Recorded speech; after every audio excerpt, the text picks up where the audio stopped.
കേരളത്തെ നടുക്കിയ വൻ ദുരന്തം.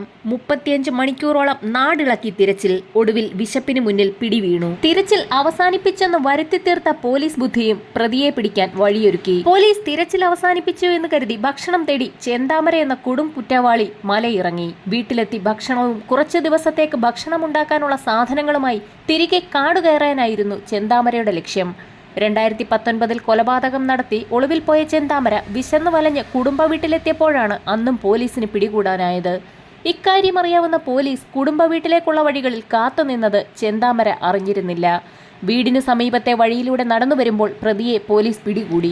5 പേരെ കൊല്ലാനാണ് ചെന്താമര പദ്ധതിയിട്ടത്. ഭാര്യയടക്കം 3 പേർ ഇനിയും തന്റെ ലിസ്റ്റിൽ ബാക്കിയുണ്ടെന്നുള്ള ചെന്താമരയുടെ വെളിപ്പെടുത്തലിൽ പോലീസുകാരും നാട്ടുകാരും നടുങ്ങി. ചെന്താമര 2 ദിവസം പോലീസിനെയും നിരീക്ഷിച്ചു എന്നും കൊലപാതകത്തിന് ശേഷം ഓടിപ്പോയത് മലയിലേക്കാണെന്നും പാലക്കാട് SP അജിത് കുമാർ വ്യക്തമാക്കി. അയൽക്കാർ മന്ത്രവാദം ചെയ്തത് കാരണം ഭാര്യ പോയെന്ന് പ്രതിക്ക് സംശയമുണ്ടായി. ഇതാണ് കൊലപാതകത്തിൽ കലാശിച്ചത്. കസ്റ്റഡിയിലായ പ്രതി തനിക്ക് വിശക്കുന്നെന്നും തനിക്ക് ചോറും ചിക്കനും വേണമെന്ന് പറഞ്ഞത് പോലീസിനെ അമ്പരപ്പിച്ചു. ഒരു തവണ കൂടി ജാമ്യത്തിൽ പുറത്തിറങ്ങിയാൽ മറ്റു പലരുടെയും ജീവനുകൾക്ക് ഭീഷണി ഉണ്ടാകുമെന്ന് ഉറപ്പുള്ളതിനാൽ പ്രതിക്ക് പരമാവധി ശിക്ഷ നൽകണമെന്ന് നാട്ടുകാർ ആരോപിച്ചു. പ്രതി ചെന്താമരയെ ഇന്ന് കോടതിയിൽ ഹാജരാക്കും. ഒരാഴ്ചയ്ക്കുള്ളിൽ കസ്റ്റഡിയിൽ വാങ്ങി തെളിവെടുപ്പ് നടത്തുമെന്നും പോലീസ് വ്യക്തമാക്കി.